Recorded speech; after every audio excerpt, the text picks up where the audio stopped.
اعوذ باللہ من الشیطان الرجیم بسم اللہ الرحمن الرحیم رب اشرح لی صدری ویسر لی امری واحلل عقدۃ من لسانی یفقهوا قولی ان اللہ وملائکتہ یصلون علی النبی یا ایھا الذین آمنوا صلوا علیہ وسلموا تسلیما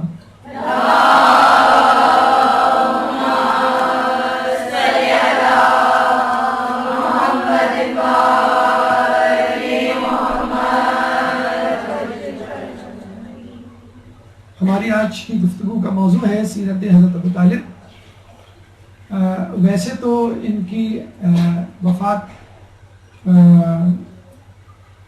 پچھلے دنوں گزری ہے، لیکن چونکہ اس دن آپ کا انٹروڈکٹری لیکچر تھا جو طویل ہو گیا تھا، جس کی وجہ سے جناب ابو طالب پہ گفتگو نہ ہو سکی، لیکن درخواست کی گئی کہ اس موضوع کو لے لیا جائے کیونکہ شخصیت بڑی ہمگیر، بڑی اہم اور افسوس کے ساتھ کہ متنازع بھی ہے۔ چنانچہ جناب ابو طالب کی پہ گفتگو کرنے سے پہلے قرآن کی آیت سورہ انفال کی آیت نمبر 17 کا تذکرہ کریں گے، جس میں اللہ تعالیٰ فرماتا ہے وَمَا رَمَيْتَ إِذْ رَمَيْتَ وَلَكِنَّ اللَّهَ رَمَى، کہ وہ جو کنکریاں تم نے ماری تھی تم نے نہیں ماری تھی بلکہ اللہ نے ماری تھی۔ یہ اشارہ ہے رسول اللہ کے اس عمل کی طرف کہ جس میں رسول اللہ نے جنگ بدر میں مولا علی کو کہا کہ میرے ہاتھ میں کچھ سنگریزے دو۔ مولا علی نے ان کے ہاتھ میں چند سنگریزے دیے اور رسول اللہ نے وہ سنگریزے کافروں کی طرف پھینکے اور یہ کہا کہ تمہارا منہ سیاہ ہو، اور اس کے بعد وہ سنگریزے ان کے آنکھوں میں پڑے اور وہ وہاں سے راہ فرار اختیار کرتے ہوئے بنے۔ یعنی اللہ تعالیٰ اس آیت میں فرماتا ہے کہ رسول وہ سنگریزے تم نے نہیں مارے بلکہ ہم نے مارے۔ یعنی اللہ تعالیٰ کو اگر کسی کا فعل پسند آ جائے اور اس فعل میں اس شخص کی خلوص نیت شامل ہو تو اللہ تعالیٰ اس شخص کے فعل کو اپنا لیتا ہے، اڈاپٹ کر لیتا ہے، اون کر لیتا ہے، کہتا ہے کہ تم نے نہیں کیا یہ کام، یہ میں نے کیا یہ کام۔ اور اسی طرح اگر ہم سورہ الضحیٰ آیت نمبر 6 کی طرف جائیں تو اللہ تعالیٰ فرماتا ہے الم یجدک یتیما فآویٰ، اے رسول جب تم یتیم تھے تو ہم نے تم کو پناہ دی۔ تو کیا رسول اللہ کو پناہ دینے والا اللہ تھا؟ جی نہیں، رسول اللہ کو پناہ دینے والے رسول اللہ کے چچا حضرت ابو طالب تھے، کہ جن کی پناہ کو اللہ تعالیٰ نے اپنی پناہ قرار دیا۔ تو جس طرح سورہ انفال آیت نمبر 17 میں اللہ تعالیٰ نے رسول اللہ کے فعل کو اپنا فعل کہا، چنانچہ سورہ الضحیٰ میں اللہ تعالیٰ نے ابو طالب کے فعل کو، یعنی رسول اللہ کے پناہ دینے کے فعل کو، رسول اللہ کی پرورش کے فعل کو اپنا فعل قرار دیا۔ اور آپ کو معلوم ہے کہ ہمارے یہاں احادیث میں کسی یتیم کی پرورش کے بارے میں کتنے فضائل وارد ہوئی۔ خود صحیح بخاری میں ایک حدیث میں آیا ہے کہ رسول فرماتے ہیں کہ اگر کوئی شخص کسی یتیم کی پرورش کرے گا تو وہ میرے ساتھ قیامت کے دن اس طرح ہوگا جیسے ہاتھ کی 2 انگلیاں، اور رسول اللہ نے اشارہ کر کے دکھایا۔ تو جو شخص کسی یتیم کی پرورش کرے تو وہ رسول کے ساتھ جو اسی یتیم کی پرورش کرے، یعنی خود رسول اللہ کی پرورش کرے، تو وہ رسول اللہ کے کتنے قریب ہو۔ اور جناب ابو طالب کی یہ پرورش جو تقریباً 44 سال جاری رہی۔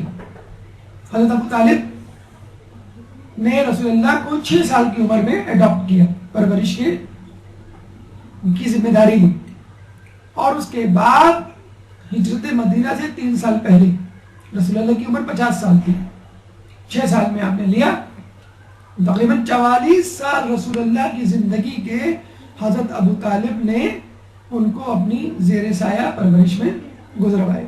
تو ہم اندازہ لگا سکتے ہیں کہ رسول اللہ کی علم، رسول اللہ کی زندگی کا انتہائی جسے کہتے ہیں کہ اہم اور طویل دور خود حضرت ابو طالب کی پرورش میں گزرا، اور یہ پرورش اتنی زیادہ تھی کہ جب رسول اللہ کہ چچا ابو طالب کا انتقال ہوا اور اس کے بعد 1 مہینے کے وقفے سے جناب خدیجہ کا، تو اس سال کو لوگوں نے عام الحزن کا سال قرار دیا اور اس کو غم کے طور پہ منایا۔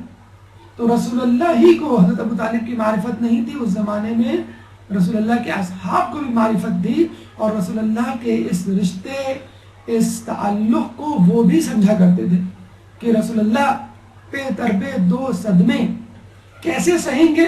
چنانچہ آؤ ہم رسول اللہ کے ان صدمات کو، ان 2 غموں کو شیئر کریں۔ نہ صرف یہ کہ لوگوں نے محسوس کیا بلکہ خود خداوند متعال نے محسوس کیا۔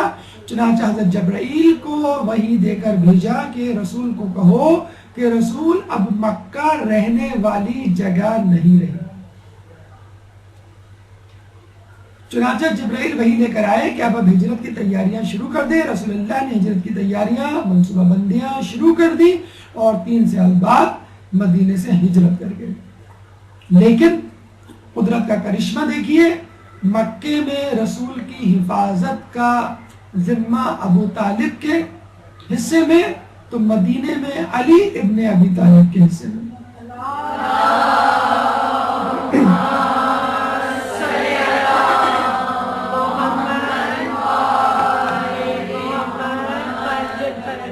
مکے کی حفاظت کی یا حفاظت رسول کی سنت کو ابو طالب کے بیٹے علی نے مدینے میں زندہ رکھا۔ اور کیا ہونا چاہیے؟ قرآن کی سورہ رحمان آیت نمبر 60 کے تحت حل جزاء الاحسان الا الاحسان، ہمیں رسول کے اس محسن کو اچھے ناموں سے یاد کرنا چاہیے۔ احسان کی جزا اس کے سوا کیا ہو سکتی ہے کہ سوائے اس پر احسان کیا جائے جس نے تم پر احسان کیا۔ احسان کی جزا احسان کے سوا اور کیا ہو سکتی ہے؟ چنانچہ انسانیت پر احسان کرنے والے رسول کو اگر محسن انسانیت کہا جائے تو ضروری ہے کہ اسلام پر احسان کرنے والے کو محسن اسلام کہا جائے۔ لیکن افسوس کے ساتھ کہا جاتا ہے، کیا کہا جاتا ہے کہ لوگوں نے نہ صرف یہ کہ ان کے احسان کا بدلہ احسان سے نہیں دیا، بلکہ الٹا الزام لگا کر ان کی شخصیت کو متنازع اور مسخ شدہ بنانے کی کوشش کی۔ اور الزام بھی کوئی چھوٹا موٹا نہیں، بہت بڑا، کیونکہ شخصیت بڑی تھی تو ضروری تھا الزام بھی بڑا لگایا جائے۔ چنانچہ حضرت ابو طالب پہ الزام کفر لگایا گیا، اور یہ کوئی نئی بات نہیں، ایسا الزام حضرت علی پہ لگایا گیا۔ لیکن افسوس کی بات یہ ہے کہ حضرت علی پر غیروں نے الزام لگایا اور ابو طالب پہ اپنوں نے الزام لگایا۔ علی پہ الزام لگانے والوں کو خوارج کہہ دیا گیا، کلاب النار، جہنم کے کتے، اسلام سے خارج کہہ دیا گیا۔ لیکن افسوس کے ساتھ کلمہ گو مسلمانوں نے حضرت ابو طالب کی شخصیت کو متنازع بنایا اور الزام لگایا۔ اور کچھ لوگ کہا کرتے ہیں، اور شاید صحیح کہا کرتے ہیں، کہ شاید یہ بغض علی کا نتیجہ تھا کہ جہاں علی کی شخصیت کو مسخ کیا گیا، متنازع بنایا گیا اور ان کی فضیلت، مقام و مرتبے کو کم کرنے کی ناکام کوشش کی گئی، وہاں پر کوشش یہ کی گئی کہ حضرت علی کے حسب نسب اور والد اور آباء و اجداد کو کسی طرح لوگوں کی نظروں میں کمتر بنا کر پیش کیا جائے۔ چنانچہ اس سازش میں نہ علی کے خلاف کفر کے فتوے لگانے والے کامیاب ہوئے اور نہ علی کے والد حضرت ابو طالب کے بارے میں کفر کے فتوے لگانے والے کامیاب ہوئے۔ الحمدللہ حضرت ابو طالب کی معرفت، ان کا مقام، ان کا مرتبہ ان کے چاہنے والوں کی نظروں میں آج تک وہی ہے کہ جو ہونا چاہیے، جو رسول اللہ کی نگاہ میں تھا۔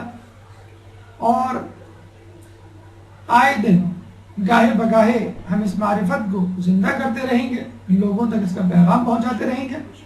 چنانچہ آئیے آج ہم حضرت ابو طالب کی شخصیت کے حوالے سے کچھ معلومات، کچھ معرفت حاصل کرتے ہیں۔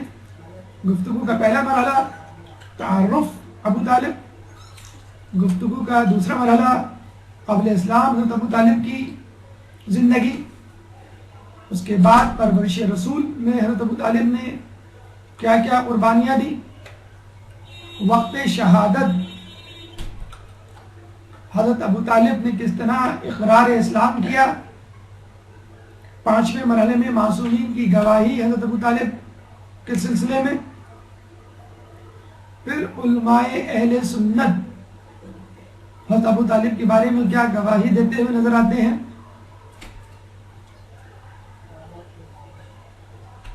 غلط روایات کا بطلان، اور سب سے آخر میں کلام آخر۔ گفتگو کا پہلا مرحلہ تعارف، ایک درود پڑھ دے محمد والے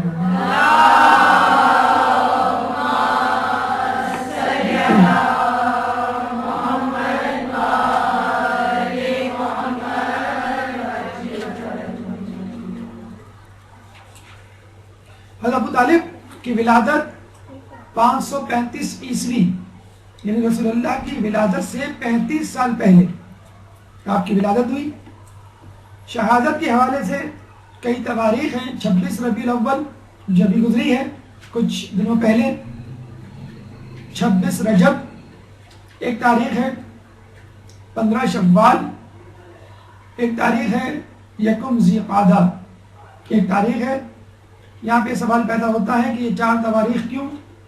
تو یہ سوال بی بی سیدہ کے حوالے سے بھی پیدا ہوتا ہے کہ ان کی شہادت بھی 2 تواریخ کے حساب سے منائی جاتی ہے، اور علماء اعلام یہی کہتے ہیں کہ شاید اللہ کی مصلحت تھی کہ بی بی کا تذکرہ زیادہ سے زیادہ ہو، اور غالباً ابو طالب کے بارے میں بھی خدا کی مصلحت یہ ہو کہ اگر 4 تاریخ شہادت ہوگی تو 4 ایام میں، سال میں 4 مرتبہ ابو طالب کا تذکرہ ہوگا، ان کا غم منایا جائے گا۔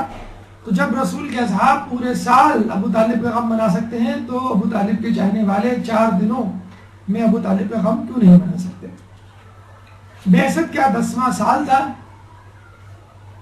کہ جب آپ کی شہادت ہوئی، اور آپ کی شہادت ہی ہجرت کے لیے اسباب میں سے ایک اہم ترین سبب بنا۔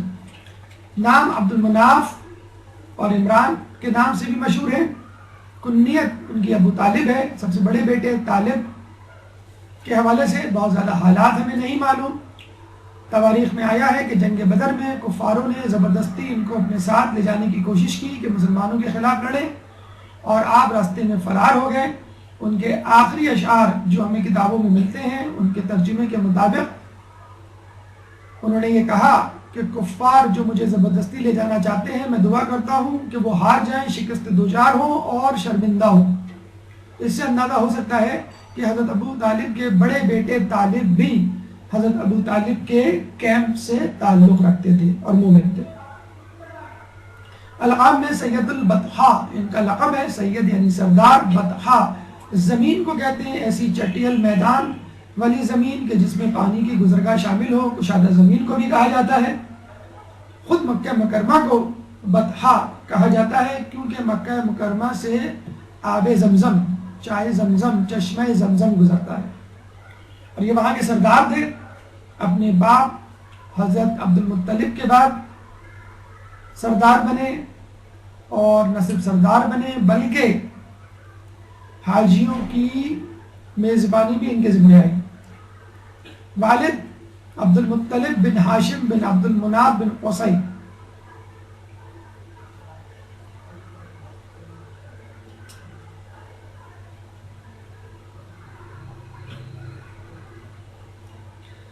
ہمارے عقیدے کے مطابق رسول اللہ کے والد، ان کے دادا، ان کے پردادا، تمام افراد اوپر تک حضرت آدم علیہ السلام تک حامل ایمان تھے۔ حضرت ابو طالب تو بہت دور کی بات۔ والدہ فاطمہ بنت عمر مخزومی جو کہ حضرت عبداللہ کی بھی والدہ تھی، یعنی حضرت عبداللہ رسول اللہ کے والد۔ چنانچہ حضرت علی کے والد ابو طالب اور رسول اللہ کے والد جناب عبداللہ، دونوں کی والدہ ایک ہی تھی۔ اور یہ بھی جان لیجئے کہ ابو لہب رسول اللہ کا سوتیلا چچا تھا۔ یہ بھی قدرت کی ایک مصلحت تھی کہ دونوں نوروں کے اجداد کو ایک ہی والدہ سے، ایک ہی عورت سے پیدا کیا۔ زوجہ فاطمہ بنت اسد ابن ہاشم.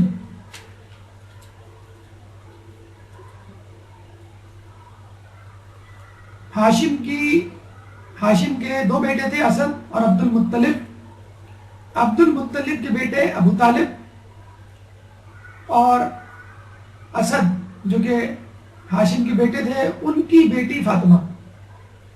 چنانچہ حضرت علی اور حضرت علی کے والد ابو طالب اور والدہ فاطمہ دونوں آگے چل کر بنی ہاشم کے جو سردار ہیں جناب ہاشم سے مل جاتے ہیں. تو حضرت علی ماں اور باپ دونوں طرف سے بنی ہاشم ہیں، دونوں طرف سے علوی ہیں.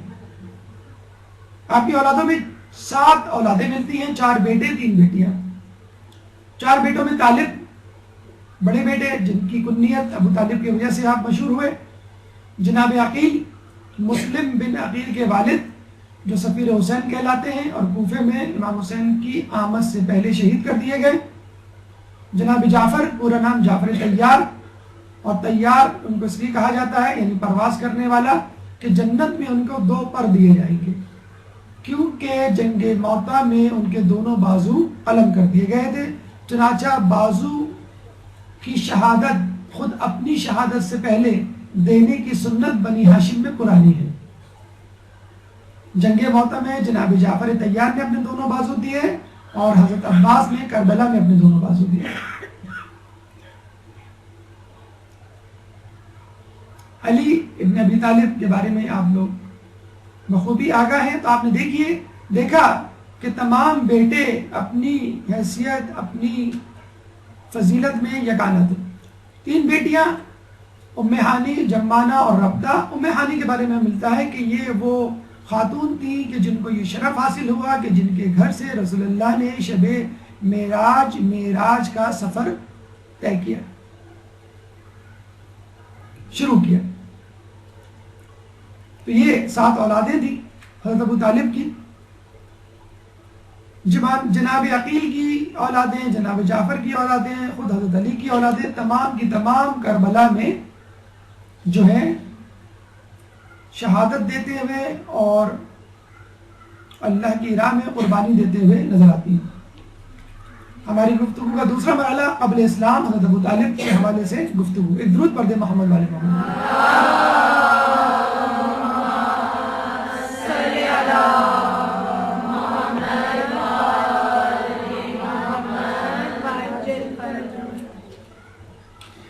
اسلام سے پہلے ہمیں بہت زیادہ تفصیلات تو نہیں معلوم حضرت ابو طالب کی.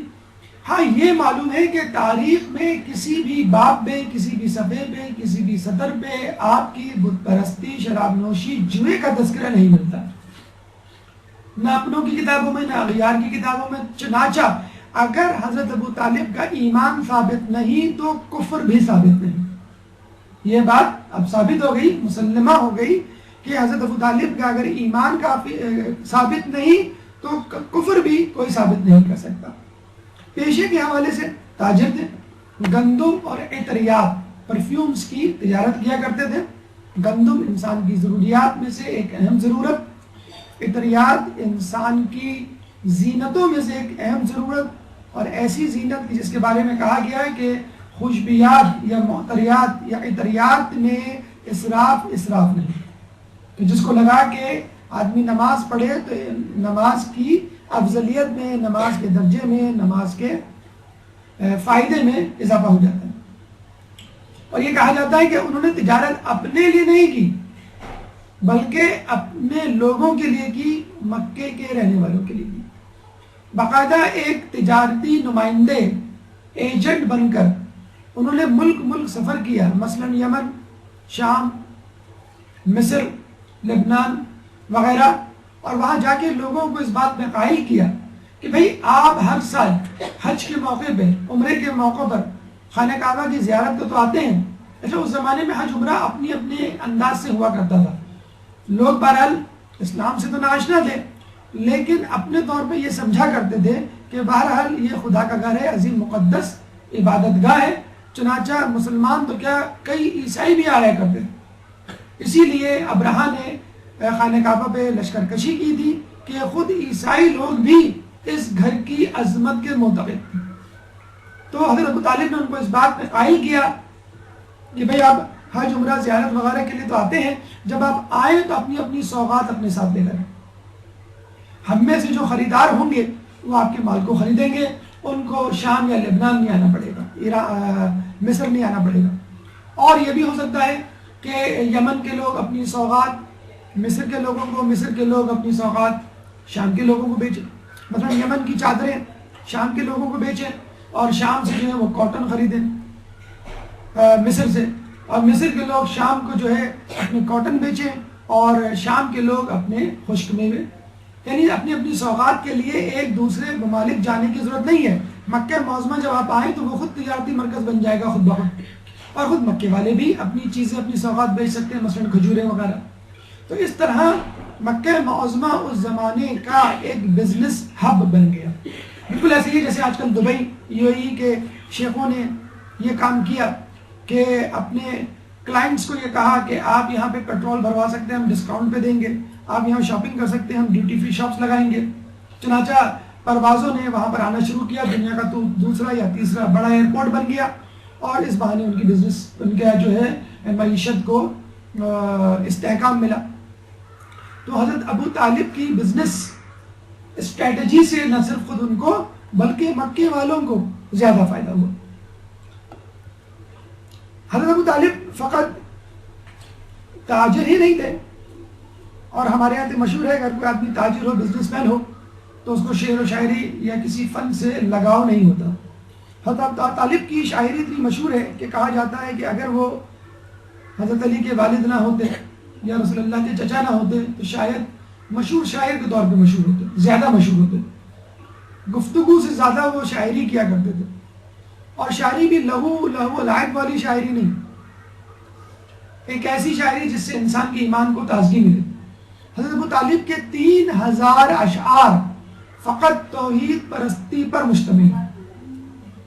فقط توحید، 3000 اشعار، تو آپ اندازہ لگا لیجئے کتنے ہزار اشعار کے مالک ہوں گے. ان کی شعر و شاعری کی بلندی کا اندازہ اس بات سے لگا لیجئے کہ جب نجاشی کے دربار میں حبشہ میں پہلی ہجرت ہوئی تو مکے سے عمر بن العاص جو بعد میں معاویہ کا دست راست بنا، وہ نجاشی کے دربار میں پہنچا اور وہاں پہ نجاشی کو قائل کرنے کی کوشش کی کہ یہ لوگ گمراہ ہو گئے ہیں، ان کو ہمارے حوالے کرو، یہ باغی ہیں. اسی وقت حضرت ابو طالب نے یہ محسوس کیا کہ خطرہ ہے کہ نجاشی ان کو یعنی مسلمانوں کو کفار کے حوالے کر دیں. انہوں نے فوراً ایک قاصد روانہ کیا جس کو ایک رقعہ دیا. اس رقعے میں پوری منظوم تحریر تھی کہ جس میں اسلام کی خوبیوں اور صفات کا تذکرہ تھا کہ ہم پہلے کیا تھے اور اب کیا ہو گئے. نجاشی نے جب وہ نظم پڑھنی شروع کی تو وہ لاجواب ہو کے رہ گیا. عمر بن العاص کی تقریر ایک طرف اور حضرت ابو طالب کی نظم اور اشعار ایک طرف. فقط ان کے اشعار پڑھ کر وہ قائل ہوئے بغیر نہ رہ سکا، اور جو کچھ رہی صحیح کسر تھی وہ اس حضرت ابو طالب کے بیٹے جعفر طیار کی تقریر نے پوری کر دی، جنہوں نے سورہ مریم کو سرنامہ کلام بنا کر نجاشی کو قائل کیا. چنانچہ کفار کی تمام تر کوششوں میں پانی پھیرنے والے یا تو باپ تھے یا بیٹے، یعنی حضرت ابو طالب تھے یا ان کے بیٹے حضرت جعفر طیار. ایک درود پڑھ دیں محمد علیہ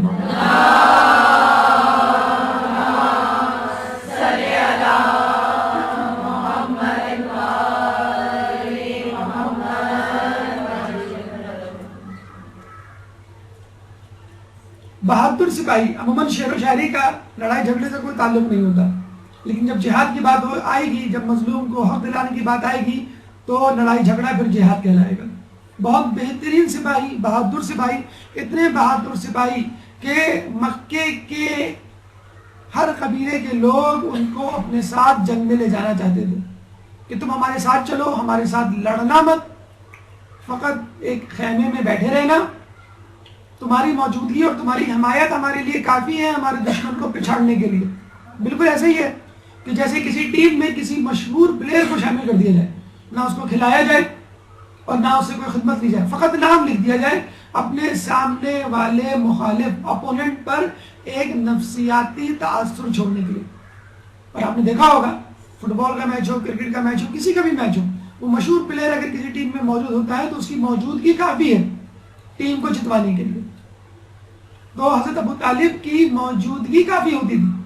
ہاں یہ الگ بات ہے کہ جب وہ جاتے تھے تو اس بات کا خیال رکھتے کہ میں حق پرست، حق والوں کے ساتھ ہوں جو حق پر ہوں، اور وہ شرائط لگاتے تھے، دیکھو عورتوں اور بچوں پہ حملہ نہیں کرنا، ضعیفوں کو نہیں چھیڑنا، جو فرار ہو جائے ان کا پیچھا نہ کرنا، درختوں کو نقصان نہیں پہنچانا، یعنی وہ تمام شرائط جو بعد میں آگے چل کے رسول اللہ نے پیش کی اور جس کو اسلام کا مستقل حصہ بنا دیا گیا۔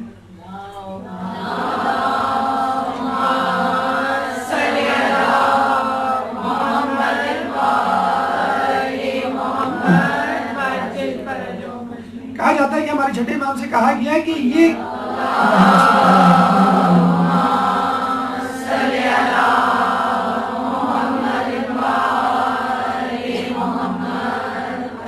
کیا بات ہے کہ ابراہیم تو نمرود کی آگ میں بے خوف و خطر کود پڑے، بے خطر کود پڑا آتش نمرود میں عشق، عقل ہے محو تماشائے لب بام ابھی۔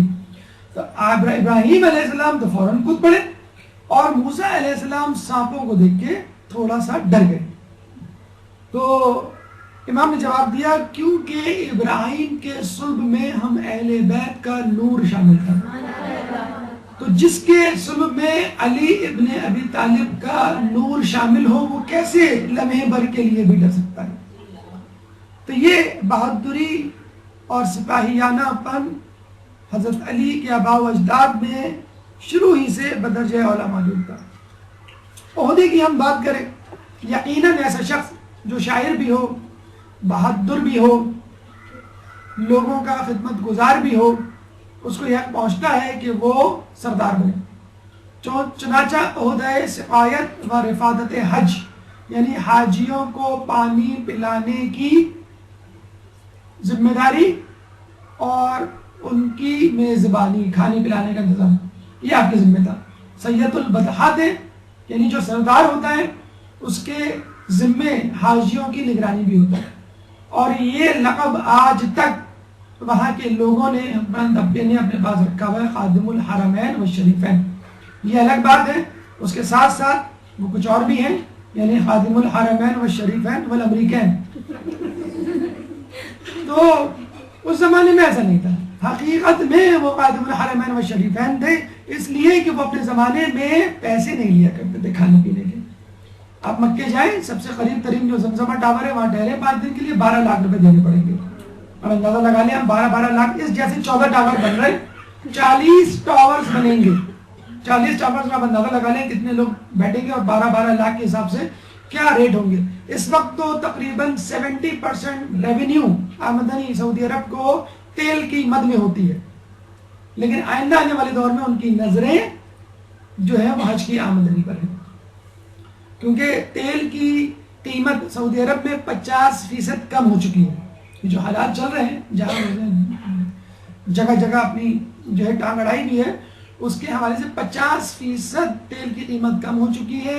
تیل، بجلی، گیس، پانی، تمام کی قیمتیں بڑھ گئی۔ تیل کی قیمت 50% زیادہ ہو گئی، پیٹرول کی قیمت 50% زیادہ ہو گئی، 50% سعودی عرب میں ابھی ریسنٹلی ہوا ہے، اور تمام بل جو ہے وہ زیادہ آ رہے ہیں۔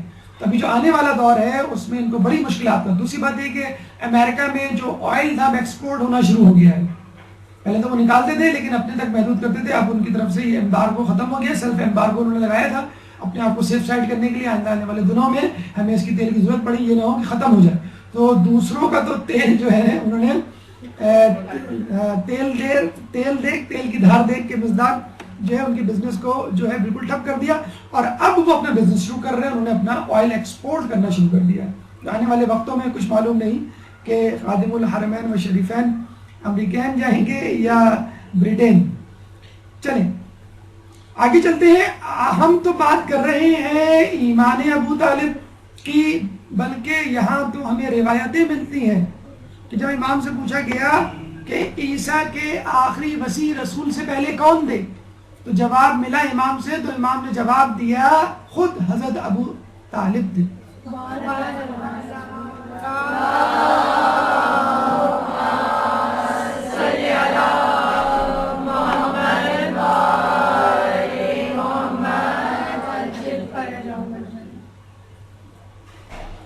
تو ایمان تو بہت دور کی بات، یہاں تو وسیع ہے. اب آئیے ہماری گفتگو کا تیسرا مرحلہ، پرورش رسول. ایک درود پڑھ لیں محمد والے محمد.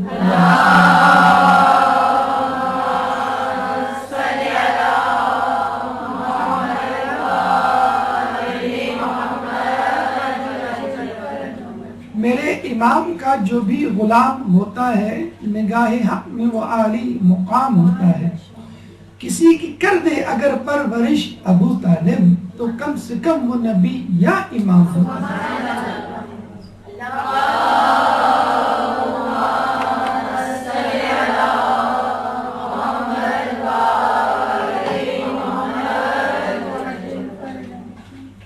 پرورش ابو طالب کے حوالے سے جب حضرت عبد المطلب ابو طالب کے والد کا انتقال ہونے لگا تو انہوں نے اپنے بیٹوں کو بلایا اور لوگوں کو خصوصیت کے ساتھ تاکید کی کہ دیکھو محمد وہ بچہ ہے کہ جس کو نہ باپ کی شفقت ملی نہ ماں کا پیار.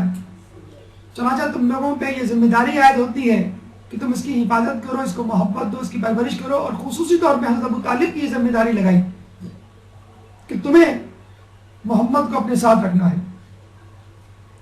خصوصی طور پہ 4 لوگوں کو ہدایت کی کہ تمہیں رسول کے ساتھ ساتھ رہنا ہے. جناب عباس، جناب حمزہ، جناب جعفر، جناب علی. جناب عباس چچا رسول اللہ کے ساتھ ساتھ رہتے تھے. بیعت عقبہ اول، بیعت عقبہ ثانی جو رسول اللہ نے مدینے والوں کے ساتھ کی، کہ جس کے نتیجے میں بیعت اول میں 12 لوگ، بیعت ثانی میں 75 لوگ ایمان لائے. رسول اللہ جب مکے کے لوگوں سے مایوس ہو گئے، مزید کوئی ایمان کی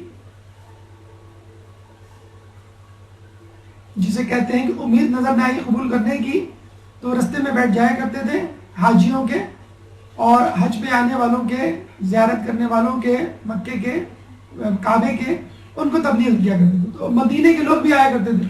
تو مدینے کے لوگوں نے جب آپ سے باتیں سنی تو بہت متاثر ہوئے. 12 لوگ اسلام لائے اور رسول اللہ اور اللہ کی جو ہے وہ شہادت دی. پھر 75 لوگ ایمان لائے. پھر رسول اللہ صلی اللہ علیہ وسلم نے کہا کہ آپ کی باتیں ہمیں بہت اچھی لگتی ہیں، اور جب ہم جا کر اپنے لوگوں کو یہ باتیں بتلاتے ہیں جو ہم نے سنی تھی اس سے پہلے، تو بہت لوگ متاثر ہوئے تھے. اور ہمیں یقین ہے اب بھی لوگ متاثر ہوں گے. لیکن اگر آپ خود بنفس نفیس مدینے چلیں تو ہمیں یقین ہے کثیر لوگ آپ کے ہاتھ پر بیعت کر لیں گے، ایمان لے آئیں گے. حضرت عباس سامنے بیٹھے ہوئے تھے. انہوں نے کہا کہ دیکھو محمد، تم یہاں پہلے ہی مشکلات سے دوچار ہو. مکہ تو تمہارا اپنا محلہ ہے، اپنا گھر ہے. یہاں تم زحمت میں مبتلا ہو لوگوں کے ہاتھوں، لوگ تمہارے دشمن ہیں. تو مدینہ تو اجنبی جگہ ہے، وہاں کیا ہوگا؟ تو 75 لوگوں نے فوراً کہا کہ ہم نے 2 چیزوں پر بیعت کی، اللہ کی وحدانیت اور رسول کی رسالت. اب ہم تیسری بیعت کرتے ہیں کہ آپ کو مارنے سے پہلے آپ کا دشمن پہلے ہمیں قتل کرے گا. جب یہ تیسری بیعت کی تو رسول اور جناب عباس اور ان کے اصحاب مطمئن ہوئے اور پھر انہوں نے ہجرت کے لیے ارادہ باندھا. تو حضرت عباس وہ شخصیت ہے کہ جنہوں نے فتح مکہ کے وقت بہت بڑا قتال ہونے سے لوگوں کو بچایا. کہ اگر مسلمان آ جاتے 10,000 کا لشکر حملہ کر دیتا تو کئی 100 جانے جاتی. لیکن وہ فوراً ابو سفیان کے پاس گئے، بلکہ ابو سفیان خود جانا چاہتا تھا تو حضرت عباس جو ہے ابو سفیان کو لے کر گئے، ورنہ تو مدینے کے لوگ ان کو مارنے کے لیے دوڑ پڑے تھے. تو انہوں نے سب لوگوں کی تلواروں سے ابو سفیان کو بچایا. رسول اللہ کی خدمت میں حاضر ہوئے اور ابو سفیان کو کہا کہ اب بھی وقت ہے کہ تم ایمان لے آؤ. تم مکے کے سردار ہو، اگر تم ایمان لے آئے تو انشاءاللہ رسول اللہ تم کو بھی معاف کر دیں گے، مکے والوں کو بھی معاف کر دیں گے. مکے والے کثیر تعداد میں اسلام لے آئیں گے اور مکہ بغیر قتل و غارت کے محفوظ ہاتھوں میں چلا جائے گا. تو یہ ان کی حکمت عملی تھی جناب عباس کی، کہ جس کی وجہ سے جو ہے ایک بہت بڑی جنگ ہونے سے بچ گئی. لیکن افسوس کے ساتھ کہنا پڑتا ہے حضرت عباس کے آنے والے لوگوں نے، آنے والی نسلوں نے، بنو عباس جنہیں کہتے ہیں، انہوں نے جو ہے اہل بیت پر مظالم ڈھائے. بہرحال اس میں حضرت عباس کا کوئی قصور نہیں, آنے والے لوگوں نے ایسا کیا. تو حضرت عباس نے مرد دم تک رسول اللہ کی حفاظت میں کوئی دقیقہ فروغ گزاشت نہیں کیا. جعفر طیار کے بارے میں ہم آپ کو بتا چکے ہیں, اور حضرت علی کی شخصیت اظہر من الشمس. حضرت عبد المطلب کی شہادت کے بعد حضرت ابو طالب نے واقعی میں رسول اللہ کی پرورش کا حق ادا کیا. علم یجد کا یتیمن فآوا, باقی اللہ کے لیے بھی واجب ہو گیا تھا کہ اس آیت کے ذریعے ابو طالب کے فعل کو اپنا فعل قرار دیں. حضرت ابو طالب جہاں جاتے اپنے ساتھ لے کے جاتے, جہاں سوتے اپنے ساتھ سلاتے, اپنے بستر پہ اپنے بیٹوں کو نہیں سلاتے, رسول اللہ کو سلاتے, بلکہ رسول اللہ کے بستر کو تبدیل کر دیا کرتے تھے ہر رات, بلکہ بعض اوقات رات میں کئی بار, تاکہ دشمن رسول اللہ کو قتل کرنے کی غرض سے آئے تو نہ قتل کر پائے. اور یہ سلسلہ رسول اللہ کی عمر مبارک 50 سال جب ہوئی اس وقت تک جاری رہا. 40 سال کی عمر میں انہوں نے اعلان رسالت کیا, اور اس کے بعد 10 سال مکے میں. تو اس سے پہلے بھی اور اس کے بعد بھی, اعلان رسالت سے پہلے, اعلان رسالت کے بعد, آپ ہمیشہ رسول اللہ کو اپنے ساتھ رکھتے تھے, اور ان کو اندازہ تھا کہ کس طرح رسول اللہ کی جان جو ہے وہ خطرے میں ہے. چنانچہ اپنے ساتھ جہاں جاتے وہاں لے جاتے. ابھی ہم نے آپ کو بتلایا تھا کہ جب یہ بنے تھے سردار, عموماً ہوتا یہ ہے کہ سردار وہ بندہ جو پیسے والا ہوتا ہے. مولا فرماتے ہیں کہ میرا باپ مکے کا سردار اس وقت بنا کہ جب وہ مفلس تھا, جب وہ غریب تھے. ہمارے M N A M P A کون بنتا ہے؟ وہی بنتا ہے جس کے پاس پجیرو ہو, وہی بنتا ہے جس کے پاس گاڑی کوٹی ہو, پیسہ ہو, اور نہ بھی ہو تو وہ بنا لیتا ہے. حضرت ابو طالب کے پاس نہ پیسہ تھا, نہ درم و دینار تھا, اور نہ خادم الحرمین کے یا خادم الحرم جسے کہتے ہیں سید البطحہ ہونے کے بعد, سقایت الحج یا رفایت الحج کا عہدہ سنبھالنے کے بعد ان کے پاس پیسہ آیا. پہلے سال انہوں نے 10,000 درہم قرضہ لیا, دوسرے سال پھر 10,000 درہم قرضہ لیا. ہونا تو یہ چاہیے تھا 10,000 درہم قرضہ لے لیا,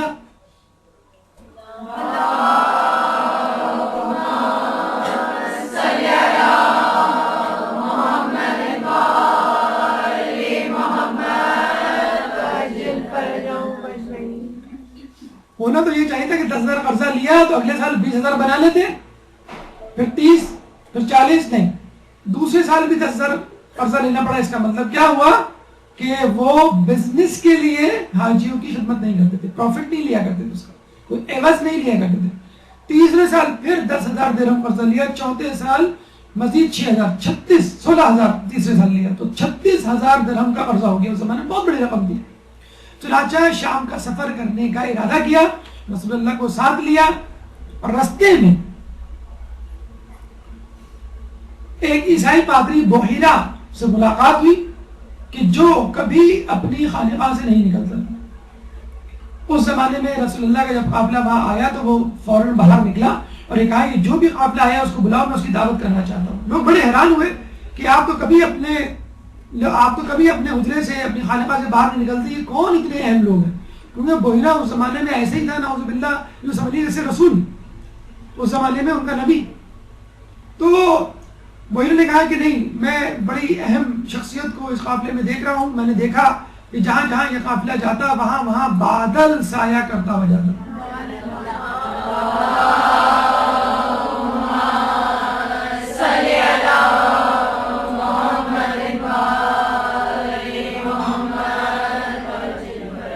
جہاں یہ قافلہ جس درخت کے نیچے پڑاؤ کرتا اس درخت کی شاخیں جھک جاتی ہیں تعظیماً. تو یقیناً یہاں پہ ان کے ساتھ کوئی ایسی شخصیت موجود ہے جو کہ نبی ہے. ان کا میں دعوت کرنا چاہتا ہوں, ان سب کو بلاؤ. سب آ گئے دعوت پہ. تو بحیرہ نے کہا کہ کیا سب آ گئے؟ انہوں نے کہا ہاں. کہا کہ نہیں, میرے خیال میں کوئی ایک شخصیت نہیں آئی. ہاں, ایک بچہ نہیں آیا. وہ بچہ ہے, اس کو ہم نے اپنے سامان کی حفاظت کے لیے درخت کے نیچے اونٹوں کے ساتھ چھوڑ دیا. اس نے کہا نہیں, اسی بچے کو تو لاؤ. یعنی اس بچے کے لیے دعوت کی ہے میں نے. اس بچے کو لایا گیا رسول اللہ کو, اور کہا گیا, رسول اللہ سے کہا کہ تم لات و عزا کی قسم کھاؤ کہ تم میرے سوال کا جواب دو گے. لات و عزا ان کے بت تھے. رسول اللہ نے فوراً انکار کر دیا. تو وہ سمجھ گیا اور یقین اس کو ہو گیا. اس نے کچھ سوالات کیے جو سونے سے متعلق تھے, حالت نوم سے متعلق تھے. اور وہ سوالات سے جان گیا کہ یہ نبی ہے. پھر کہا کہ تم اپنی قمیض اوپر کرو، تو شان مبارک پر دونوں کاندھوں کے درمیان شان مبارک پہ مہر نبوت تھی. وہ فوراً جو ہے پہچان گیا کہ یہ نبی ہے. ابو طالب کو کہا کہ دیکھو تم شام لے جا رہے ہو، لیکن چونکہ یہ ہونے والا نبی ہے، وہاں پہ موجود عیسائی اس کو زندہ نہیں چھوڑیں گے اور حسد میں آگے قتل کر دیں گے. چنانچہ ضروری ہے اگر تم اس کی جان کی حفاظت چاہتے ہو تو واپس لے جاؤ. حضرت ابو طالب 36,000 درہم کے مقروض تھے. اتنا خرچہ وہ کر چکے تھے، یہ بھی قرض میں جاتا، لیکن ان کو رسول اللہ کی جان عزیز تھی. فوراً واپس ہوئے اور رسول اللہ کو بحفاظت مکے واپس لے آئے. تو حضرت ابو طالب رسول اللہ کو اپنے ساتھ رکھتے. اپنے وطن میں بھی کچھ دیر کے لیے بھی رسول اللہ آنکھوں سے اوجھل ہو جاتے تو فوراً گھبرا کے باہر نکل آتے. اور ہم کو ہمیشہ یہ یقین تھا کہ اگر رسول اللہ قتل ہوئے تو قریش کے سرداروں کے ہاتھوں قتل ہوں گے. ایک دفعہ رسول اللہ صبح سے نظر نہیں آئے. بنی ہاشم کے نوجوانوں کو ساتھ لیا اور یہ کہا کہ جاؤ تم بنی ہاشم کے جو قریش کے سردار ہیں ان کے ساتھ ایک ایک کر کے بیٹھ جاؤ اور اپنی آستینوں میں خنجر چھپا لو. اگر میں محمد کو ڈھونڈنے جا رہا ہوں، اگر میں واپس آیا اور تم محمد کو میرے ساتھ نہ پاؤ تو ابو جہل کو قتل کر دینا، جو زمانے میں ان کا سردار ہوا کرتا تھا. چنانچہ آپ ڈھونڈنے کے نکلے تو صفا کے مقام پہ کوئی صفا پر رسول اللہ نظر آئے. بڑے خوشی ہوئے، ان کو ساتھ لے کر آئے. جب حرم میں داخل ہوئے تو انہوں نے اشارہ کیا نوجوانان بنی ہاشم کو. انہوں نے اپنے آستینوں سے خنجر نکالے. اس وقت بآواز بلند ابو طالب نے سرداران قریش کو مخاطب ہو کے کہا کہ دیکھو آج محمد مجھے نظر نہیں آئے، چنانچہ میں نے سمجھا تم لوگوں نے اسے قتل کر دیا. چنانچہ میں ڈھونڈنے نکلا اور ان کو میں نے اشارہ کر دیا تھا کہ اگر میرے ساتھ محمد کو نہ پاؤ تو اپنے سردار کو قتل کر دینا، قریش کے سرداروں کو جن میں ابو جہل سب سے بڑا تھا. تو اگر آئندہ تم نے کوئی ایسی بات سوچی، سازش کرنے کی کوشش کی تو یاد رکھنا کہ میں تمہارا کیا انجام کروں گا. اور آپ نے دیکھا، آپ نے سنا حضرت ابو طالب کی شہادت کے بعد کس طرح رسول اللہ کے قتل کے منصوبے بنائے گئے. ہجرت کی جو رات تھی وہ دراصل رسول اللہ کے قتل کی سازش کی رات تھی. اسی رات رسول اللہ کو قتل کرنے کا بہانہ بنایا گیا، سازش بنائی گئی تھی. اور قریش کے تمام لوگوں کو، قریش کے تمام سرداروں کو یہ ذمہ داری سونپی دی گئی تھی کہ تمہیں رسول اللہ کے قتل میں شریک ہونا ہے تاکہ قصاص کسی ایک قبیلے سے طلب نہ کیا جا سکے اور کوئی قبیلہ بھی بنی ہاشم کا ساتھ نہ دے قصاص لینے میں. تو حضرت ابو طالب نے فوراً یہ بتلا دیا کہ دیکھو اگر تم نے رسول کی طرف، میرے بھتیجے کی طرف، محمد کی طرف آنکھ اٹھا کر بھی دیکھا تو تمہاری خیر نہیں. اچھا یہ بھی مان لیجئے، یہ بھی دیکھ لیجئے کہ کیا ابو طالب مکے والوں کے دشمن تھے؟ ان کی نیز تو نابودی چاہتے تھے، ان کی شکست خار چاہتے تھے، ان کا نقصان چاہتے تھے، یا خود رسول اللہ نہیں، ایسا نہیں.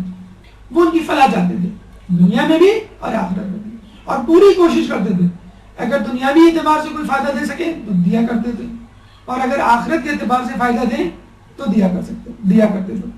چنانچہ مکے میں کافی عرصے سے ایک دفعہ بارش نہ ہوئی، لوگ قحط سے مرنے لگے. تو حضرت ابو طالب رسول اللہ کو لے کر آئے اور آسمان کی طرف نگاہ بلند کر کے رسول اللہ کے وسیلے سے دعا مانگی. اور جب دعا مانگی تو بارش ہوئی، اور ایسی بارش ہوئی کہ پورا مکہ جل تھل ہو گیا. اس کا خوبصورت منظر آپ آئی ہوئی فلم محمد میں دیکھ سکتے ہیں، جو کہ ایران کی طرف سے بنی ہے اور بہت خوبصورت مووی ہے اور سب سے مہنگی مووی اس وقت ایران کی اس کو کہا جاتا ہے. اور انہوں نے بنائی ہے جنہوں نے آسمانی بچے بنائی تھی، جس نے 9 آسکر ایوارڈ جیتے تھے ایک زمانے میں. خود محمد کی مووی کو بھی آسکر ایوارڈ کے لیے نومینیٹ کیا جا رہا ہے. امریکہ، کینیڈا وغیرہ میں چل چکی ہے. انگلینڈ اور دیگر یورپی ممالک میں اس پہ پابندی لگائی ہے سعودی عرب کی طرف سے کہ اس مووی کو نہ دکھایا جائے. بہرحال ایک متنازع مووی ہے، لیکن متنازع مووی ان کے اعتبار سے، ہمارے اعتبار سے نہیں. اس میں رسول اللہ کے ابتدائی 12 سال پر مشتمل حالات زندگی دکھائی گئی. پارٹ 2 اور پارٹ 3 آنا باقی ہے، لیکن اس پہلی مووی میں اتنی لے دے ہو چکی ہے کہ کچھ نہیں معلوم آئندہ آنے والی مووی پہ کیا ہوگا. لیکن سینیمیٹوگرافی کے حوالے سے اور ٹیکنالوجی کے حوالے سے جو کہ مووی کے ٹریلرز موجود ہیں، بہت خوبصورت، جسے کہتے ہیں کہ ابتدائی زندگی کو فلمایا گیا ہے. تو رسول اللہ اور خود بنی ہاشم کے لوگ پوری کوشش کیا کرتے تھے، جیسے ہم نے آپ کو بتایا تجارت کے حوالے سے کس طرح انہوں نے ملک دورہ کیا اور کہا کہ مکے آ کر اب تجارت کریں تاکہ مکے والوں کو فائدہ ہو. تو انہوں نے پوری کوشش کی، لیکن مکے والے نہیں مانے. ان کی سرداری جو ہے وہ خطرے میں پڑ گئی تھی. بنو امیہ ویسے ہی گھات لگائے بیٹھا تھا کہ سید البطحاء یا خانہ کعبہ کی جو میزبانی ہے ان کے ذمہ آ گئی ہے، اور اگر رسول اللہ نبی ہو گئے، ہم نے ان کو نبی تسلیم کر لیا تو ہمیشہ کے لیے چھٹی ہو گئی ہماری، آئندہ کے لیے بھی میزبانی ہمارے ہاتھ سے گئی۔ اور بنو امیہ کوئی سعادت مندی، برکت، نیکی، ثواب کی خاطر تو میزبانی نہیں چاہتے تھے، وہ وہی میزبانی چاہتے تھے جو آج کل ہو رہی ہے، یعنی پروفٹ کے لیے، 2 پیسے کے لیے اور فائدے کے لیے۔ اور یہ کہا بھی جاتا ہے کہ ایک زمانے میں ابو طالب سے پہلے، حضرت عبد المطلب سے بھی پہلے، کہ جب دونوں میں جھگڑا شروع ہوا خانہ کعبہ کی میزبانی کے حوالے سے، تو طے یہ پایا کہ 1 سال بنی ہاشم میزبانی کریں گے اور دوسرے سال بنو امیہ۔ اور اتفاق کی بات یہ ہے کہ جب بنی ہاشم کی باری آتی تو خوب میزبانی ہوتی، خوب اچھی طرح انتظام کیا جاتا، خوب کھلایا پلایا جاتا، لوگوں کو کوئی شکایت نہیں ہے۔ لیکن جب بنو امیہ کا سال آتا، میزبانی کی باری آتی، تو اس سال کھانا کم پڑ جاتا، بڑی بدشگونی سمجھی جاتی ہے ہمارے یہاں دعوت میں، اگر کھانا کم پڑ جائے، نیاز کم پڑ جائے۔ خیر اچھا بھی سمجھا جاتا ہے کہ ماشاءاللہ لوگ اتنے آئے کہ یہ نیاز کم پڑ گئی، لیکن ان کے ہاں بڑی بری بد انتظامی جسے کہتے ہیں صورتحال دیکھنے میں آتی تھی، اور کھانا کم پڑ جاتا تھا، لوگ ہمیشہ شکوے شکایت لے کے جاتے تھے، تو اس سے وہ اور نالا ہوا کرتے تھے۔ اور جب نبی آ گئے، بلکہ آپ نے یہ سنا بھی ہوگا، ابو جہل سے کسی نے پوچھا رسول اللہ کی صفات گنوا کر کہ کیا یہ نبی کہلانے کے قابل نہیں؟ تو انہوں نے کہا بالکل، میرے حساب سے تو نبی ہے یہ۔ تو کہنے والے نے ابو جہل سے پوچھا تو پھر تم ان کو نبی کیوں نہیں مانتے؟ تو ابو جہل نے کہا کہ بنی ہاشم اور ہمارا قبیلہ تمام اعتبار سے، تمام جہتوں سے ایک جیسا ہے، تو پھر نبی بنی ہاشم سے کیوں آیا؟ بس یہ ان کو زعم تھا، یہ ان کو قلق تھا کہ نبی بنی ہاشم سے کیوں آیا، ہمارے حوالے سے کیوں نہیں آیا۔ تو رسول اللہ کے وسیلے سے بارش پہلے بھی ہوئی، پھر اس کے بعد ابن عباس کے حوالے سے واقعہ ملتا ہے کہ خلیفہ دویم نے ابن عباس کو لا کر ان کے وسیلے سے رسول اللہ کی بارگاہ میں دعا کی تھی کہ پہلے ان کے چچا کے حوالے سے ہم دعا کیا کرتے تھے، اب ان کے بیٹے ابن عباس کے وسیلے سے دعا کر رہے ہیں اور بارش ہو جایا کرتی تھی۔ وصیت ابو طالب، جب حضرت ابو طالب کا آخری وقت آیا تو پہلے وہ روایت سن لیجیے جو ہمارے یہاں ہے۔ ہمارے اعتبار سے جب حضرت ابو طالب کی رحلت کا وقت آیا، جو کہ خود ان کی کتاب سیرت ابن ہشام میں موجود ہے یہ واقعہ، تو رسول اللہ موجود تھے سامنے، اور انہوں نے کہا کہ چچا وہ کلمہ پڑھ دیجئے، وہ بات دہرا دیجئے اپنی زبان سے جو میں نے آپ کو کہی تھی۔ تو حضرت ابو طالب نے کلمہ شہادت پڑھ دیا، اللہ کی وحدانیت اور رسول اللہ کی رسالت کا۔ رسول اللہ بہت خوش ہوئے، بلکہ انہوں نے اپنی زبان ہلائی، لب ہلائے، کہ ابن عباس نے اپنا کان ان کے قریب لے جا کے سنا اور خوشی خوشی یہ کہا کہ رسول اللہ انہوں نے وہ بات کہہ دی جو آپ کہنا چاہتے تھے، جو آپ کہلوانا چاہتے تھے۔ رسول اللہ نے اللہ کا شکر ادا کیا کہ اللہ نے آپ کو توفیق دی کہ آپ نے اس کی وحدانیت کا اقرار کیا۔ لیکن دشمنوں نے اس حدیث میں تھوڑی سی ٹیمپرنگ کی، تبدیلی کی، اور یہ کہا کہ جب حضرت ابو طالب کچھ کہنے کا ارادہ رکھتے تھے تو اس وقت ابو جہل بھی موجود تھا۔ اس نے کہا ابو طالب کو، اے ابو طالب کیا تم عبد المطلب کے مذہب پہ نام نہیں مرو گے؟ یعنی نعوذ باللہ ان کی نظر میں عبد المطلب بھی کافر تھے۔ تو انہوں نے کہا کہ ہاں میں حضرت عبد المطلب کے مذہب پہ مر رہا ہوں، تو اگر ان کے مذہب پہ بھی مرے تو ہمارے حساب سے صحیح مرے، ایمان پہ مرے، ایمان پہ ان کا جو ہے وہ اختتام ہوا۔ حضرت عبد المطلب بھی حضرت ابو طالب کی طرح جو ہے صاحب ایمان تھے۔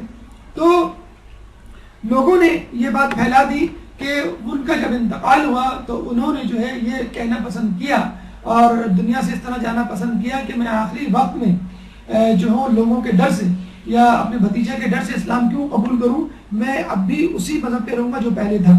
تو ہمارے اعتبار سے پہلے بھی وہ اسلام پر تھے، آخر میں بھی اسلام پہ تھے۔ ہاں علی اعلان اسلام کا اظہار وہ اپنے مرتے وقت کیا۔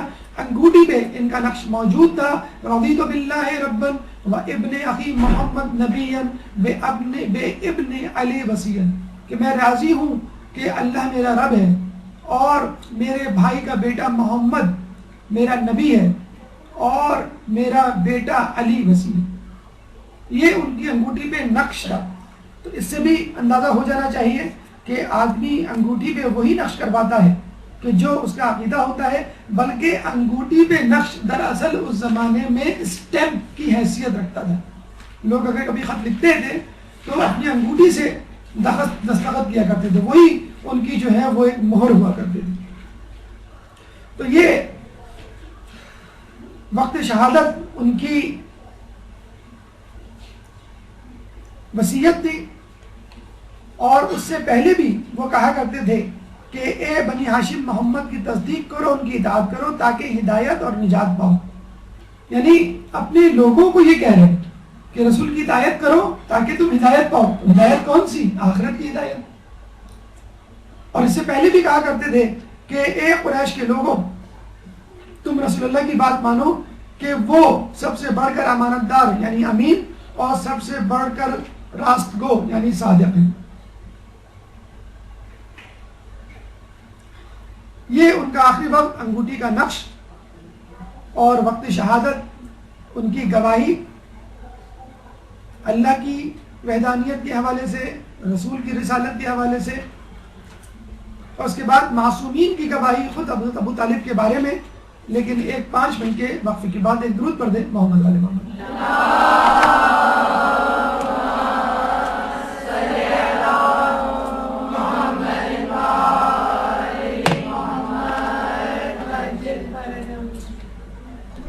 اعوذ باللہ من الشیطان الرجیم، بسم اللہ الرحمن الرحیم. جناب ابو طالب کے حوالے سے ہماری گفتگو کا 5واں مرحلہ کہ ایمان ابو طالب پہ معصومین کی گواہی یقیناً آخری گواہی ہوگی. پہلی گواہی خود رسول اللہ صلی اللہ علیہ وآلہ وسلم کی،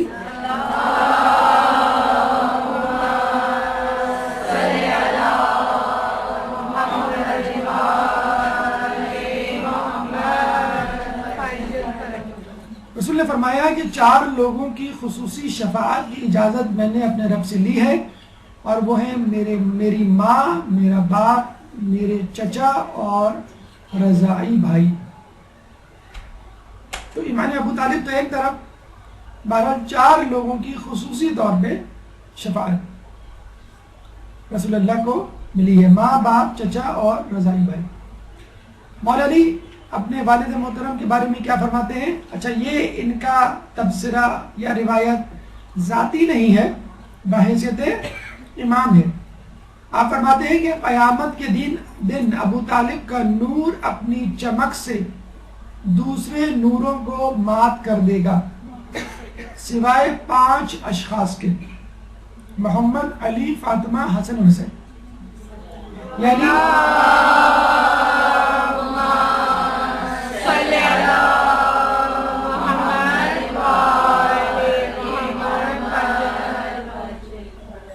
یعنی دیگر ائمہ کا نور بھی ابو طالب کے نور کے آگے مدھم پڑ جائے گا.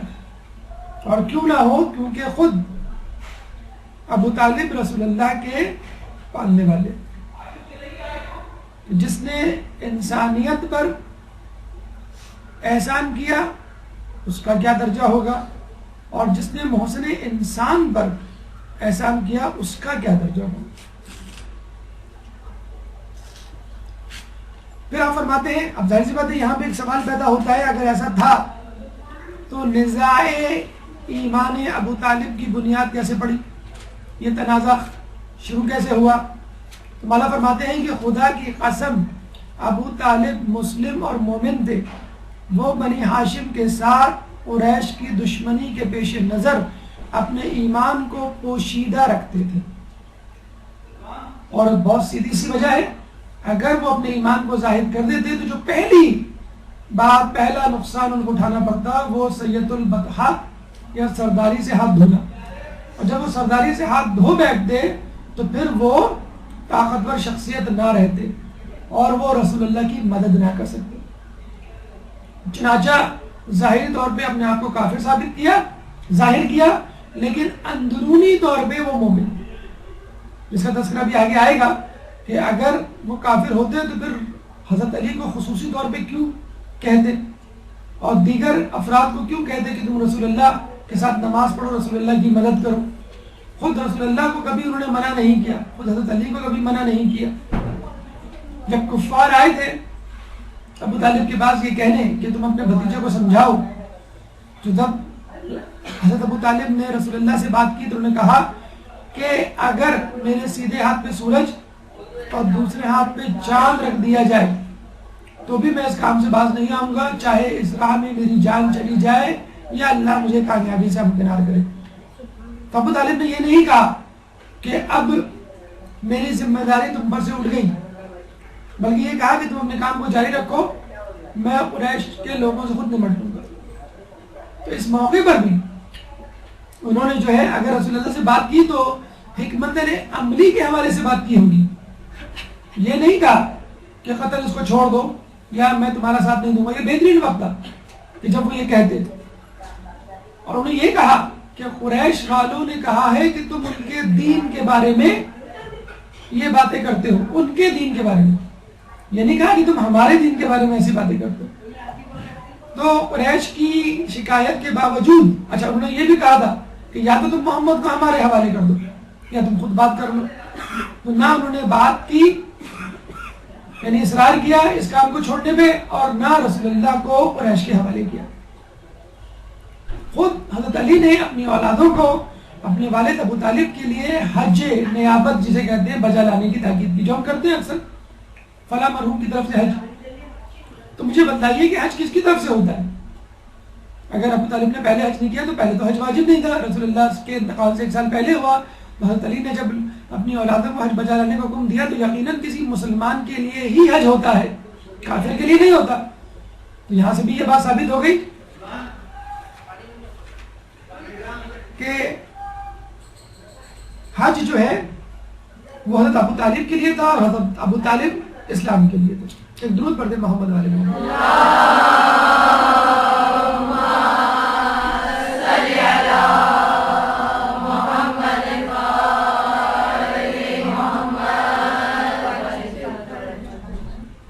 ہمارے چوتھے امام امام سجاد علیہ السلام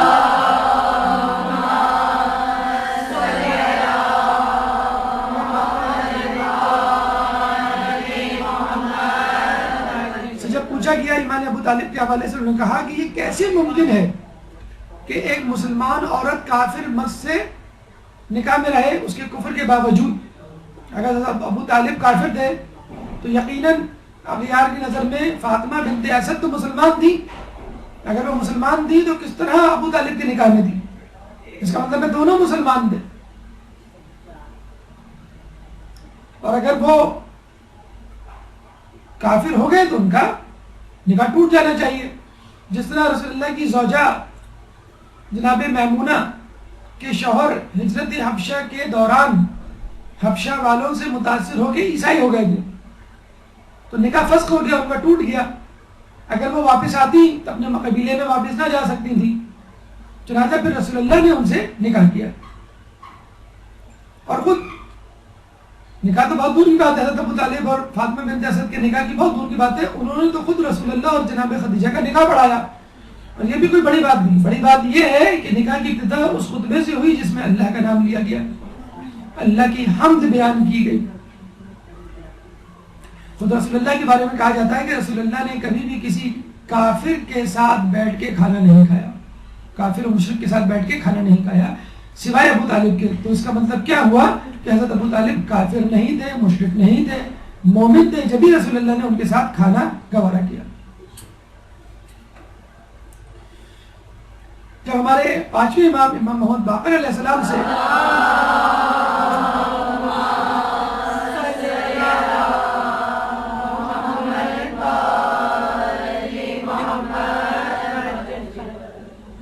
اب جناب ابو طالب کے حوالے سے پوچھا گیا تو آپ نے کہا کہ ابو طالب کا ایمان اور آج کے لوگوں کا ایمان دوسرے پلڑے میں، ابو طالب کا ایمان ایک پلڑے میں اور آج کے لوگوں کا ایمان دوسرے پلڑے میں رکھا جائے تو ابو طالب کا ایمان بھاری ہوگا۔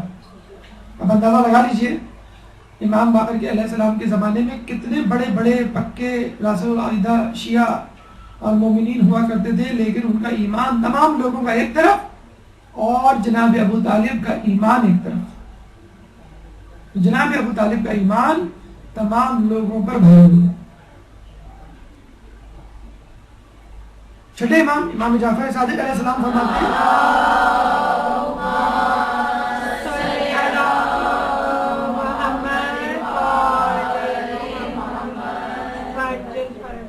ابو طالب کا ایمان مثل اصحاب کہف تھا، چنانچہ ان کو دگنا اجر دیا جائے گا. اب یہ بات کہ اگر ان کے بت پرستی کے قصے نہیں تو ان کو نمازوں کے قصے کیوں نہیں ملتے؟ ہم وہی بات کہیں گے کہ تقیہ میں تھا ان کا ایمان، جیسے مثل اصحاب کہف جن نے تقیہ کیا ہوا تھا اپنے زمانے میں. تو اگر کوئی تقیہ کرے اور اپنے دل کے ایمان کو ظاہر نہ کرے، جس میں کوئی حرج نہیں، ایسا پہلے بھی ہو چکا ہے اور اس کی اجازت اسلام نے دی ہے. 8ویں امام امام موسیٰ رضا علیہ السلام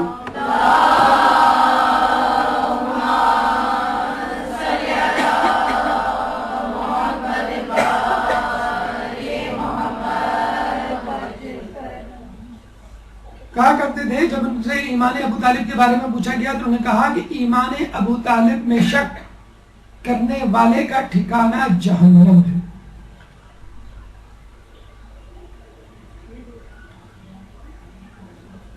ہمارے 11ویں امام جن کی ولادت ابھی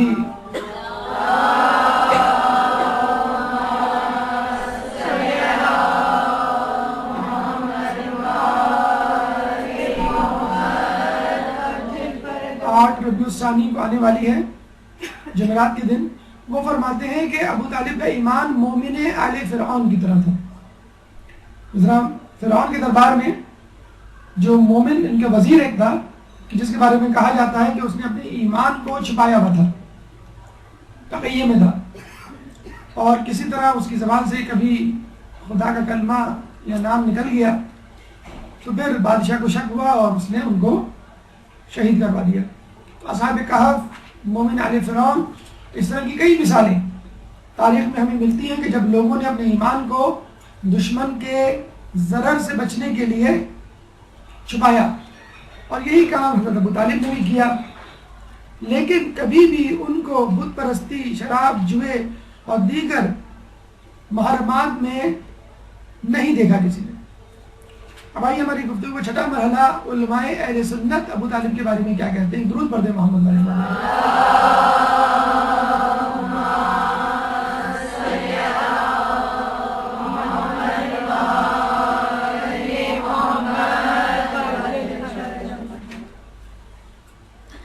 علامہ برزنجی عالم اہل سنت اپنی کتاب ضیاء العالمین، جو کہ فقط انہوں نے ایمان ابو طالب کے لیے وقف کی ہے،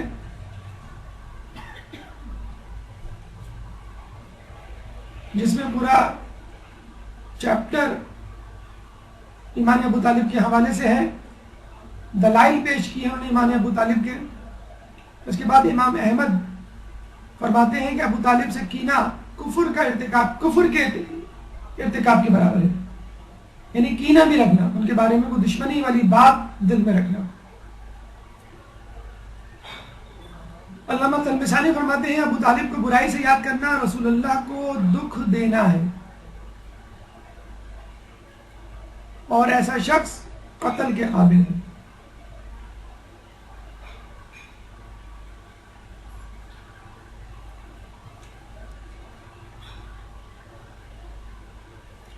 علماء اہل سنت میں ایک کثیر تعداد، خود یوٹیوب پہ جناب طاہر القادری کی کلپ موجود ہے، آپ چاہیں تو اس کو دیکھ لیجئے.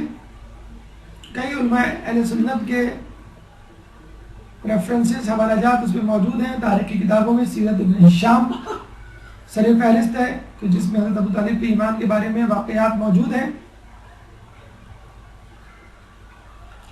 ایک غلط روایات، بلکہ چند غلط روایات کے بارے میں وضاحت جو ضروری ہے، حضرت ابو طالب کے حوالے سے بھی ملتی ہے.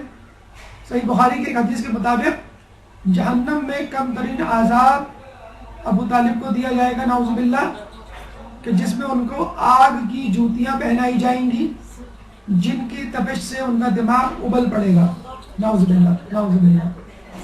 تو یہ اور کسی نے پوچھا بھی تھا رسول اللہ سے کہ آپ تو جنت میں ہوں گے اور آپ کی چچا ابو طالب جہنم میں، تو انہوں نے کہا کہ کم از کم وہ شیاطین کے ہمسائے نہیں ہوں گے اور سانپ اور بچھی ان کو نہیں کاٹیں گے کم از کم، اور جو کم سے کم عذاب دیا جائے گا وہ آگ کی جوتیوں کا عذاب ہے. یہ ایک من گھڑت روایت ہے جس کے بارے میں ہمارے پاس روایت دلائل موجود ہیں. پہلی وجہ تو یہ حدیث مرسل ہے، یعنی اس کا راوی نامعلوم ہے. اور راوی کون ہے؟ واحد راوی ہے، حبیب ابن ابی ثابت، جو کہ ثقہ بھی نہیں، یعنی جھوٹا سچا نہیں ہے، اپنی روایتوں میں سچا نہیں ہے. نمبر 3، ابن عباس سے جو روایت کی ہے حبیب ابن ابی ثابت نے، ابن عباس کی بہت ساری روایات ہیں خود حضرت ابو طالب کے ایمان پر دلالت کرتے ہوئے. تو وہ اتنی ساری روایات فقط ایک راوی کی روایت سے کیسے غلط ثابت ہو جائیں گی؟ تو نامعلوم راوی ہے اور راوی بھی ثقہ نہیں ہے، جس میں ایک اور راوی آیا ہے، اور دیگر روایات جو ابن عباس سے مروی ہیں وہ اس سے ٹکراتی ہیں، اس لیے یہ روایت غلط ہے. قرآن کی ایک آیت سورہ توبہ کی آیت نمبر 113 جو غلط طریقے سے حضرت ابو طالب کے حوالے سے منسوخ کی جاتی ہے، وہ کیا ہے؟ ما کان للنبی والذین آمنوا ان یستغفروا للمشرکین ولو کانوا اولی قربا من بعد ما تبین لهم انہم اصحاب الجحیم. نبی اور صاحبان ایمان کی شان یہ نہیں ہے کہ وہ مشرکین کے حق میں استغفار کریں، چاہے وہ ان کے قرابتدار ہی کیوں نہ ہو، جبکہ یہ واضح ہو چکا ہے کہ یہ اصحاب جہنم ہے. اس روایت کا پس منظر جو اہل سنت بیان کرتے ہیں وہ یہ کہ جب رسول اللہ نے دیکھا کہ ابو طالب کا انتقال ہو گیا ہے اور وہ کلمہ حق پڑھ کر نہیں گئے اس دنیا سے، تو انہوں نے کہا کہ خدا کی قسم میں تو اپنے چچا کے لیے استغفار کرتا رہوں گا جب تک کہ وہی نازل نہ ہو جائے. اور کچھ عرصے وہ مغفرت طلب کرتے رہے اللہ سے ابو طالب کے حوالے سے. لیکن جب یہ آیت نازل ہوئی سورہ توبہ کی آیت نمبر 113 تو رسول اللہ نے ان کے لیے مغفرت طلب کرنا بند کر دیا. سادہ سا آسان سا جواب رد دلیل کے طور پہ یہ ہے، سورہ توبہ مدنی سورہ ہے، جبکہ حضرت ابو طالب کا انتقال مکے میں ہو چکا تھا. 3 سال پہلے ہجرت سے حضرت ابو طالب کا انتقال ہو چکا تھا اور مدینے میں یہ سورہ نازل ہوئی. چنانچہ یہ سورہ، یہ آیت 113 مدینے کے مشرکین اور منافقین اور کفار کے لیے تھی. حضرت ابو طالب کے لیے ہوتی تو یہ آیت مکے میں نازل ہوئی.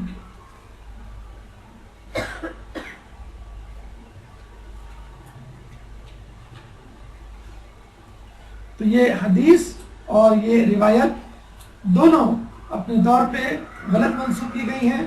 حدیث تو ہے ہی غلط اور یہ آیت مدینے کے مشرکین اور کفار کے لیے ہے. آخر میں ہمارے چھٹے امام امام جعفر صادق علیہ السلام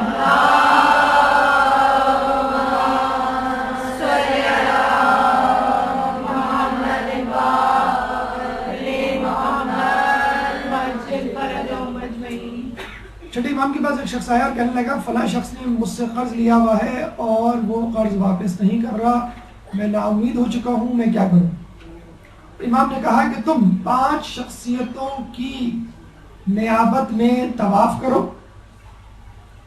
یعنی 5 شخصیتوں کے لیے طواف الگ الگ، اور پھر ہر طواف کے بعد 2 رکعت پڑھو اور پھر اللہ تعالیٰ سے ان شخصیت کے وسیلے سے دعا مانگو تو انشاءاللہ وہ شخص تمہارا قرض واپس کر دے گا.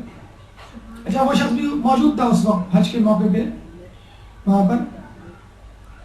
چنانچہ اس شخص نے طواف کیا اور ہر طواف کے بعد 2 رکعت نماز پڑھی اور جو 5 شخصیات امام نے بتائی تھی ان سے ان کو منسوب کیا، یعنی حضرت عبد المطلب، ابو طالب، عبداللہ، فاطمہ بنت اسد، آمنہ بنت وہب، رسول اللہ کے دادا، رسول اللہ کے چچا، رسول اللہ کے والد،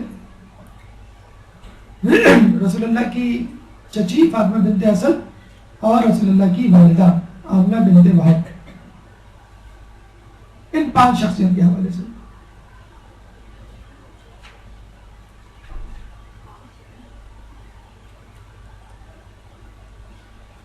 کہتے ہیں کہ اس شخص نے جب یہ وظیفہ مکمل کیا، یعنی 5 شخصیات کے حوالے سے طواف کیا اور پھر نماز پڑھی اور اس کے بعد جیسے ہی وہ حرم سے نکلا تو سامنے حرم کے باہر وہ شخص کھڑا ہوا تھا جس نے قرض لیا تھا اور وہ اس کے پیسے واپس کرنے آیا تھا. تو اگر کسی نے آپ کا قرض دبایا ہوا ہے تو آپ جائیں مکے وہاں پر. اور یہ ہوا ہے جب ہم گئے تھے حج پہ تو وہاں پہ مولانا صاحب نے ہمیں قصہ سنایا اور کہا اس بہانے اس طریقے سے کئی لوگوں کے قرض واپس ہوئے، لیکن افسوس کے ساتھ کسی نے واپس ہماری خبر نہ لی یعنی جنہوں نے طریقہ بتایا تھا کراچی میں آپ کسی سے فلیٹ خالی کروائیں تو 1 لاکھ 2 لاکھ تو لے گا، یا قرض واپس کروائیں تو کچھ تو وہ پرسنٹیج لے گا. بہرحال تو یہ ایک طریقہ ہے. اور آخر میں طولانی گفتگو سے بچنے کے لیے آخری جملہ کہ ابو طالب کے فضائل کے لیے کافی ہے کہ وہ علی کے بھی باپ تھے. وآخر دعوانا الحمدللہ.